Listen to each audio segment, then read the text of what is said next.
मनोज सिंह काका 80 हराओ कह तो दिया मनोज बड़ी आसानी से अखिलेश यादव ने। कैसे हराओ?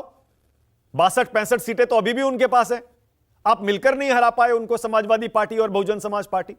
इस बार तो लग भी नहीं रहा कोई गठबंधन होगा आपका मायावती से। फिर कैसे हराएंगे 80?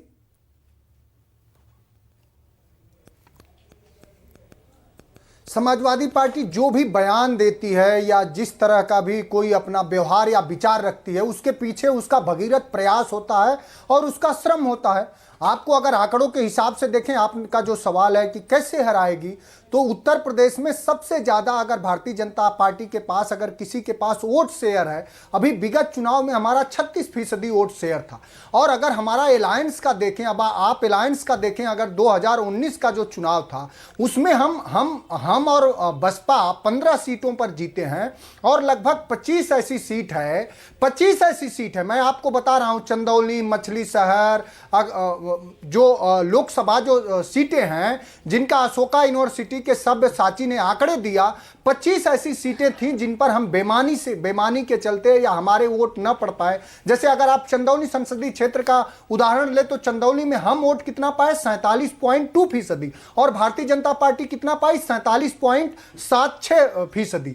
तो हमारे और भारतीय जनता पार्टी के वोट शेयर में बहुत कोई अंतर नहीं था।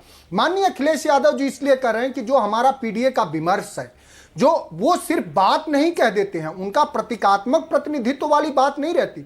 वो चाहते हैं, वो ये मांग कर रहे हैं कि भारतीय जनता पार्टी ये बताए कि उत्तर प्रदेश में 5 एग्रीकल्चर विश्वविद्यालय हैं तो 5 के कुलपति सिर्फ मुख्यमंत्री के स्वजाति के हों। गोरखपुर विश्वविद्यालय में 70 असिस्टेंट प्रोफेसर की नियुक्ति होती है तो सारे के सारे मुख्यमंत्री के जाति के क्यों हैं? आज सबसे ज्यादा उत्तर प्रदेश के 75 जनपद में जो मेरिट के आधार पर जिन अफसरों की नियुक्ति होनी चाहिए वो कहीं नहीं है। मनोज, मध्य प्रदेश का तो मुख्यमंत्री ओबीसी बना दिया बीजेपी ने। बीजेपी कह रही है यूपी बिहार में हमारे विरोधी खेमों में खलबली मची है। यादव को बना दिया मध्य प्रदेश में बीजेपी ने सीएम। ठीक, देखिए आपने ठीक कहा, मध्य प्रदेश में यादव को सीएम बना दिया, प्रतीकात्मक। और काम क्या किया? 18 साल जिस मंडल कमीशन 92 में जो लागू हुआ था कि दलितों पिछड़ों को कम से कम 2 चीजों में, सरकारी नौकरियों में और शैक्षणिक संस्थानों में 27% आरक्षण होना चाहिए।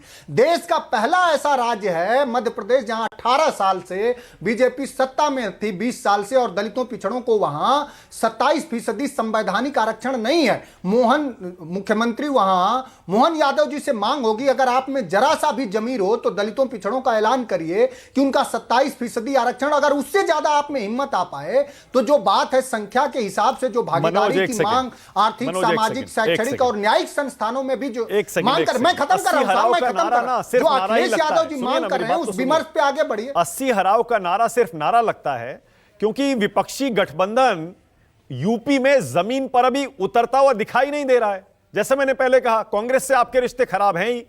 उधर वहां जेडीयू वो कह रही है कि हम यूपी में रैली करेंगे, अपनी रैली करेंगे, जेडीयू रैली करेगी। ऐसा नहीं इंडिया गठबंधन की रैली होगी। और नीतीश जी यूपी से चुनाव भी लड़ सकते हैं। जब आपस में आपका इतना कोऑर्डिनेशन है ही नहीं, समन्वय है ही नहीं, देखिए आप 80 हराओ का नारा दे रहे हैं।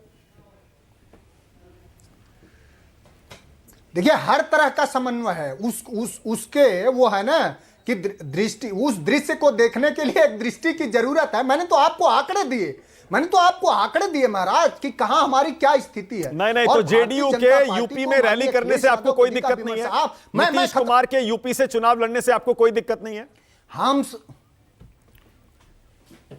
हम समाजवादी लोग हैं। हम वो लोग नहीं हैं कि किसी की रैलियां रोक देंगे। हम वो लोग नहीं हैं कि विश्वविद्यालय, जिसको डॉक्टर लोहिया कहता था कि देश का विश्वविद्यालय हर तरह के विचारों के फलने फूलने की जगह होती है, उस विश्वविद्यालयों में अब एक व्यक्ति के साथ सेल्फी लेने का सिर्फ दार्शनिक बातें मत करिए ना, राजनीतिक बात बताइए। कितने धांधली हो रही है मनोज, प्लीज ऐसी बातें मत करिए ना, मुद्दे पे आइए, राजनीतिक बात बताइए और तथ्यात्मक बात बताइए। आपस में आपके कोई कोऑर्डिनेशन, समन्वय इंडिया गठबंधन के घटक दलों में यूपी में नहीं है। मान लीजिए कांग्रेस अपनी यूपी जोड़ो निकाल रही है, जेडीयू अलग रैली करने का प्लान कर रही है यूपी में, आप 80 हराओ कह रहे हैं और कह रहे हैं हम अकेले हरा देंगे। कैसे हरा देंगे अकेले?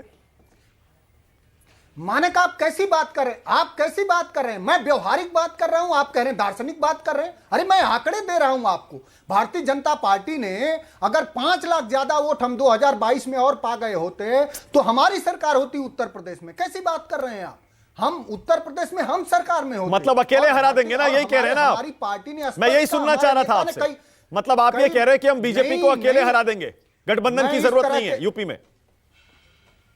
हम इस तरह के अहम भाव और अहंकार में समाजवादी पार्टी नहीं रहती। हमारे नेता ने 1000 बार ये बात कहा है कि जो लोग भारतीय जनता पार्टी को हराना चाहते हैं, क्या आप भी जानते, मेरे आंकड़े जो मैंने बताया वो एक बात है कि नाव टूटी ही सही, लहरों से टकराती तो है, इस नदी के धार से ठंडी हवा आती तो है। तो समाजवादी पार्टी ही हरा सकती है उत्तर प्रदेश में, और उसके साथ जो लोग आएंगे मिलके हरा। हम अहम भाव में समाजवादी लोग कभी नहीं रहते। हम किसी के प्रति अमर्यादित बोल, भाषा या व्यवहार का व्यवहार नहीं करते हैं। मैंने तो आंकड़े दिया आपको। ओके, जफर उत्तर इस्लाम। प्रदेश में समाजवादी पार्टी ओके, उसके बाद आ रहा हूं राजीव रंजन और सतीश प्रकाश।